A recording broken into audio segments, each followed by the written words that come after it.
Bugün nadir hallarda rast gəlinən Rett sindromundan bəhs edəcəm. Rett sindromu nədir və əlamətləri hansılardır? Rett sindromu 15 mində bir rast gəlinən bir pozuntudur və oğlan uşaqlarında rast gəlinsə də, amma ən çox qız övladlarında özünü biruzə verir. Rett sindromunun yaranma səbəbi xromosomlarda olan anomaliyadır ki, özünü biruzə verir. 5-18 aylıqdan etibarən əlamətləri özünü biruzə verməyə başlayır.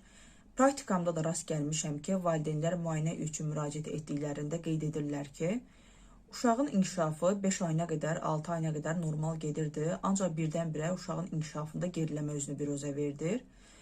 Eynən belə bir hal Rett sindromunda özünü göstərir. Uşağın inkişafı 5-6 ayına qədər normal gəlir. Hətta prenatal dövrdə, yəni uşaq doğulmamışdan öncə ananın hamiləliyində belə uşağın inkişafı normal gedir. Yəni ultrasəs müayinəsi zamanı heç bir problem uşaqda görünmür. Hətta postnatal dövrdə də deyək, uşaq yeni doğulduğu dönəmdən 5 ayına qədər, 6 ayına qədər inkişaf normaldır. Ancaq 5-6 ayından etibarən artıq 5-18 aylıq bir dönəmdə deyək, inkişaf getdikcə geriləməyə başlayır. Məsələn, uşaq əgər danışırsa, danışığı birdən-birə dayanır. Motorika inkişaflarında geriləmə başlayır. Böyük-kiçik motorikasında zəifləmə olur. Bundan əlavə, uşaq öz bədəni üzərində kontrolu itirməyə başlayır. Zəka geriliyi özünü biruzə verir.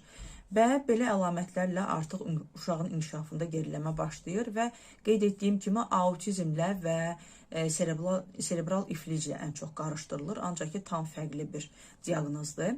Ümumiyyətlə, Rett sindromunun əlamətləri fiziki cəhətdən də özünü göstərir. Deyək ki, uşağın əl, ayaqları və başının inkişafı bədən ölçüsünə görə kiçik qalır, yəni inkişaf geriləyir və bu səbəbdən də əl, ayaq və baş ölçülərində geriləmələr başlayır. Uşağın dərisinin rəngi qan dövranının pozuntusu ilə əlaqədar açıq rəngli olur.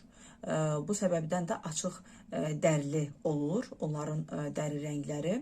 Ümumiyyətlə, uşaqlarda geriləmə qeyd etdiyim kimi 5 aylığından, 6 aylığından etibarən başlayır və ilkin geriləmə dönəmi 5-18 aylıq dönəm götürülür. Qeyd etdiyim kimi uşaqda demək motorika inkişaflarında geriləmə başlayır, zəka geriliyi uşaqda özünü biruzə verir, baş ölçüsü bədəninə görə kiçik qalır, əl ayaqlarda həmçinin inkişafına görə geriləyir.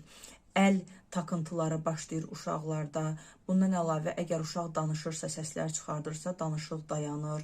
Əl takıntısı dediyim əlin təkrarlı hərəkətidir, yəni.